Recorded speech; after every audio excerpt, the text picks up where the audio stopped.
Love him or hate him, we all know the purple dinosaur. But did you know there was a darker culture surrounding the childhood icon? Alright, we're taking a deep dive into the lovable dinosaur sensation that captivated the minds of children all around the world. That's right, you guessed it. I'm talking about the hit television show, Barney and Friends. But what if I told you there was more than meets the eye with the children's show? Let's rewind back to the 90s and take a look at the dark side of a television show that brought out a seemingly irrational hate in a major portion of our society. Before we jump into Barney's Playground, don't forget to smash that subscribe button and hit the notification bell so you never miss out on the nostalgic throwbacks of Ripley's Rewind. Now back to Barney. Barney was a show created by Cheryl Leach and was directed for children between 2 to 7 years of age.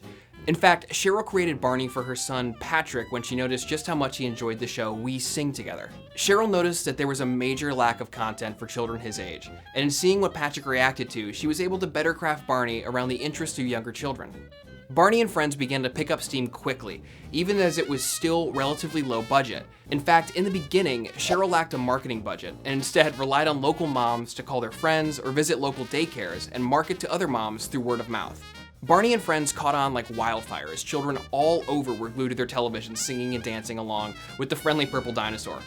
Barney continued to expand beyond just television as Cheryl moved forward with live shows, birthday parties, and in-person appearances as very quickly, Barney the dinosaur became a cultural phenomenon seemingly overnight.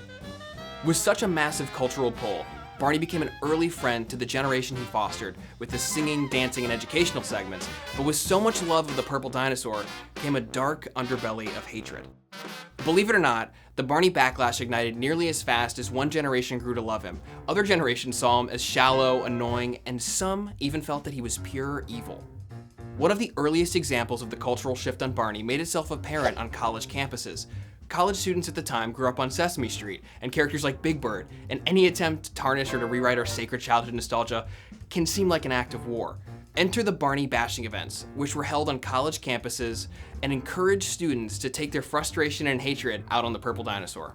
From having dedicated tables with stuffed Barney dolls and hammers to piñatas, students were encouraged to smash Barney to smithereens.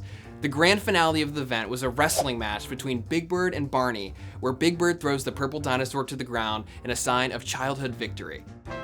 The most interesting aspect of the event is no matter what the content is, what we grow up on and the nostalgic childhood memories we have attached to our earliest memories are almost sacred. To see a new generation have its own form of books, television, and characters they hold near and dear can feel as though it is an attack or an effort to whitewash the very things the generation beforehand cherished. The cultural and literal bashing doesn't end there, as a growing number of adults found Barney and Friends to be annoying, repetitive, upbeat, and not indicative of the real world. Enter Rob Curan, an ad salesman and disgruntled parent that felt cheated by Barney. After returning home from a business trip, rather than being greeted by his daughter, Rob watched as she stayed glued to the television watching Barney. Rob took the bottled up anger that other parents were feeling and channeled it through a website and newsletter that he started known as the I Hate Barney Secret Society.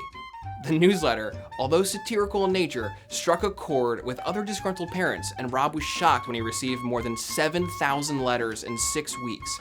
The immense response indicated that parents all over related with the feelings that Rob was having towards the purple dinosaur. As Rob's newsletter continued to publish, his audience grew and actually propelled him to a status of notoriety as he was interviewed on various television shows and publications. Rob became the face for the disgruntled parent that had grown tired of Barney and skeptical to what it was that was holding the attention of their children.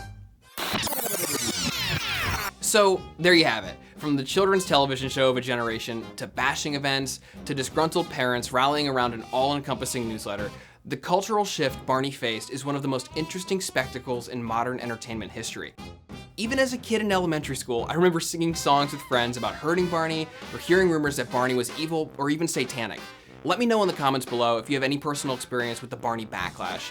And until next time, I'm Jordan Neese, and this is Ripley's Rewind.